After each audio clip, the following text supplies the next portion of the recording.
নিয়মাবলীগুলো বলে দিই, তোমরা বুঝে নাও। আমাদের 6টা গ্রুপ আছে।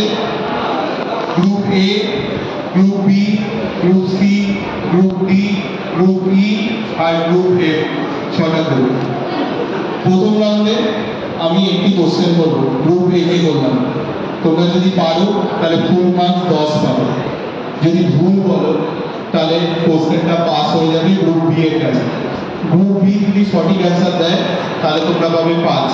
যদি কোনো কারণে গ্রুপ বি না পারো গ্রুপ সি এর কাছে যাবে, সি না পারলে গ্রুপ ডি এর কাছে যাবে, ডি না পারলে ই না পারলে এ। এইভাবে চলবে, ঠিক আছে?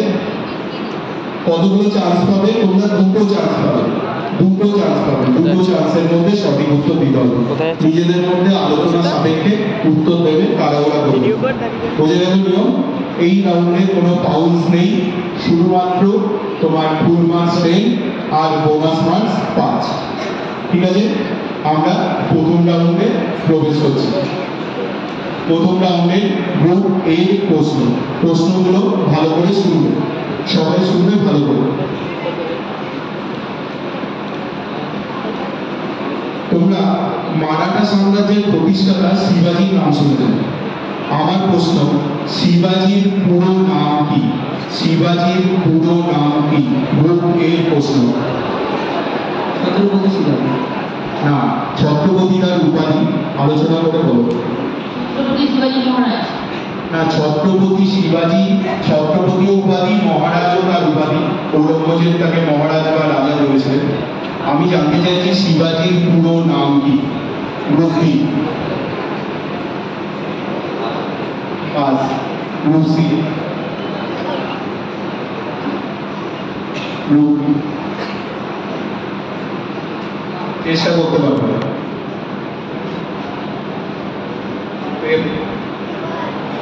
অডিয়েন্স তো পারবে? শিবাজির পুরো নাম কি? যে পারবে সে হাত তুলবে। শিবাজির পুরো নাম কি বলো, জোরে বলো। Very good, right answer. ওর জন্য জোরে আসেনি। শিবাজি সাহজি ভোসলে। শিবাজির পুরো নাম শিবাজি সাহজি ভোসলে। সাহজি ভোসলে ওনার পিতার নাম ছিল, সাহজি থেকে তার নাম প্রাপ্ত হয়েছে শিবাজি সাহজি ভোসলে। আর শিবাজির পুত্রের নাম হচ্ছে শম্ভুজি ভোসলে। ভেরি গুড, জোরে আপনাকে আবার ওখানে। Next question, group B. Group B question ভালো করে শুনবে। আজাদির ফৌজের সেনাদের ব্রিটিশ সরকার কোথায় বন্দী করে রেখেছিল শেষ অবস্থায়? আবার শোনো, আজাদির ফৌজের সেনাদের ব্রিটিশ সরকার কোথায় বন্দী করে রেখেছিল শেষ অবস্থায়, বা শেষ অবস্থায় তারা কোথায় বন্দী ছিল এবং তাদের ট্রায়াল হয়েছিল? না, কালাপানি জেল নয়। আরেকটা চান্স দিতে পারবে? পারবে? Pass. Group C, Presidency jail নয়। ট্রায়াল কোথায় হয়েছিল আজাদি ফৌজের? সিঙ্গাপুর নয়, ভারতেরই একটি জায়গা। লালকেল্লা। Right answer. ওটার জন্য জোরে হাততালি। লালকেল্লা। আজাদি ফৌজের ট্রায়াল হয়েছিল লালকেল্লাতে। Very good. তাহলে গ্রুপ ডি পেয়ে গেল 5 মার্কস বোনাস। এবার কোশ্চেন গ্রুপ সি। খুব সহজ কোশ্চেন। একটি বই, খুব জনপ্রিয় বই, লেখা অরণ্যের অধিকার। কার লেখা? অরণ্যের অধিকার। একেবারে প্রান্তিক মানুষদের জীবন নিয়ে লেখা অরণ্যের অধিকার। কার লেখা? না, আরেকটা চান্স আছে। রবীন্দ্রনাথ ঠাকুর নয়, গ্রুপটির কাছে যাচ্ছে। জগদীশচন্দ্র বসু। তোমরা তোমরা বলো। জগদীশচন্দ্র বসু নয়। হ্যাঁ, নয়। অডিয়েন্স কেউ পারবে? অরণ্যের অধিকার কার লেখা বলো? হ্যাঁ, না, বিভূতিভূষণ বন্দ্যোপাধ্যায় নয়। অরণ্যের অধিকার কার লেখা? টাকা বলো। বঙ্কিমচন্দ্র চট্টোপাধ্যায় নয়, আমি আরেকটু হিল দিই, একজন লেখিকা বলো, পারবে কেউ বলো? লীলা মজুমদার নয়, আমি বলে দিচ্ছি রাইট অ্যান্সারটা মহেশ্বেতা দেবী। অরণ্যের অধিকার লেখা হচ্ছে মহেশ্বেতা দেবীর লেখা অরণ্যের অধিকার। Next question, group B, group B next question.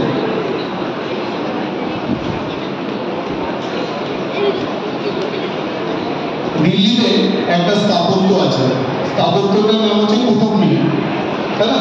ওটা তৈরি করেছিল কুতুবউদ্দিন আইবক আর শেষ করেছিল ইলতুৎমিশ।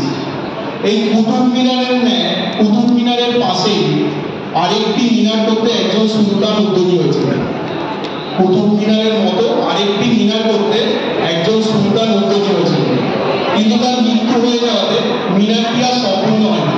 সেটি কুতুব মিনারের পাশেই আছে। বলতে হবে কোন সুলতান এই উদ্যোগটা নিয়েছিল। কথা বলবে না অডিয়েন্স, সবাই শান্তভাবে বসো, কোনো কথা বলবে না। কোন সুলতান, তোমাদের বুঝছেন তো, কোন সুলতান উদ্যোগ নিয়ে? তিনি বিখ্যাত একজন সুলতান ভারতে।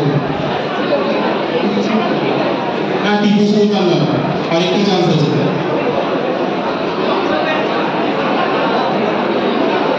কুতুবউদ্দিন আইবক নয়, ইলতুৎমিশ নয়, রাইট অ্যান্সার আলাউদ্দিন খলজি। আলাউদ্দিন খলজি আরেকটি মিনার করতে উদ্যোগী হয়েছিল, কিন্তু মিনারটি সম্পূর্ণ হয়নি। এখনো সেটি কুতুব মিনারের পাশে এখনো রয়েছে, তোমরা গেলে দেখতে পাবে। আর কুতুব মিনার পাশে আরেকটা স্থাপত্য কীর্তি আলাউদ্দিন খলজির আছে, সেটা তোমরা সবাই জানো, সেটা হচ্ছে আলাই দরওয়াজা। আলাই দরওয়াজা যেটা তোমরা সবাই জানো বা পড়েছো। এবার ডাইরেক্ট কোশ্চেন আমার গ্রুপ ই এর কাছে।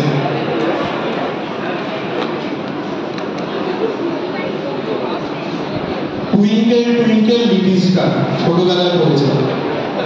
এই কবিতাটা কবিকে,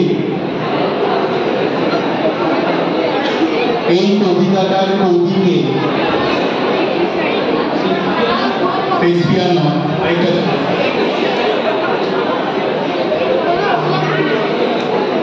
বলো। টুইঙ্কেল টুইঙ্কেল লিটল স্টার এই কবিতাটি যিনি লিখেছেন তিনি কে বলো? হোয়াটসঅ্যাপ নয়, তোমাদের এইদিকে হচ্ছে কুইজ। পাস বলো।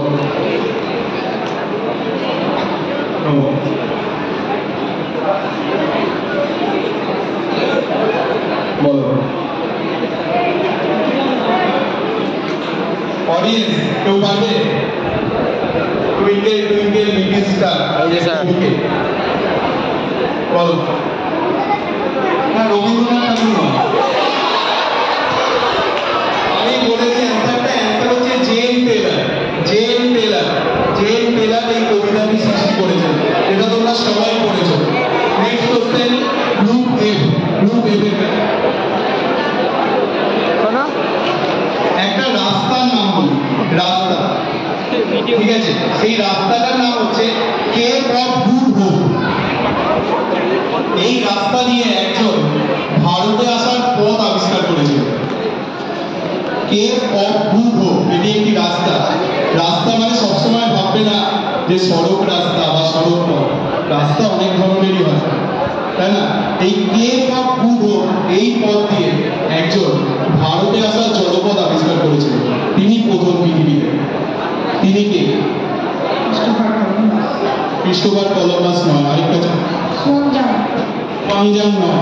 সোয়াংজাং হেঁটে এসেছিল, হিউয়েনসাং হেঁটে এসেছিল, সিল্ক রুট দিয়ে হেঁটে এসেছিল। আমি বললাম কেপ অফ গুড হোপ। সোয়াংজাং বা হিউয়েনসাং যেখান দিয়ে এসেছিল সেটা হচ্ছে সিল্ক রুট দিয়ে, আর আমি বললাম কেপ অফ গুড হোপ। বলো। Right answer Vasco da Gama. 1498 সালে Vasco da Gama Cape of Good হোপে ভারতে আসার প্রথম জলপথ আবিষ্কার করেছিল। রওনা দিয়েছিল পর্তুগালের লিসবন শহর থেকে। পৌঁছেছিল কোথায়? অডিয়েন্স বলো, কোথায় পৌঁছেছিল? পর্তুগালের, হ্যাঁ একদম রাইট অ্যান্সার। কালিকট বন্দরে এসে পৌঁছেছিল, যার বর্তমান নাম হচ্ছে কোঝিকোড। যেটা কোথায় আছে, কোন রাজ্যে বলতে পারবে কালিকট? বলো কোন রাজ্যে কালিকট বন্দর, যেটাকে ভাস্কো দা গামা গুজরাট নয়, সেটা হচ্ছে কেরালা। কেরালা রাজ্যে কালিকট বন্দর। তাহলে আমাদের প্রথম রাউন্ড শেষ হলো। প্রথম রাউন্ড শেষে অবিস্তার আমাদের স্কোরটা বলে দেবে। প্রথম রাউন্ড শেষে গ্রুপের number 5, group B 0, group C 0, group B 0, group ই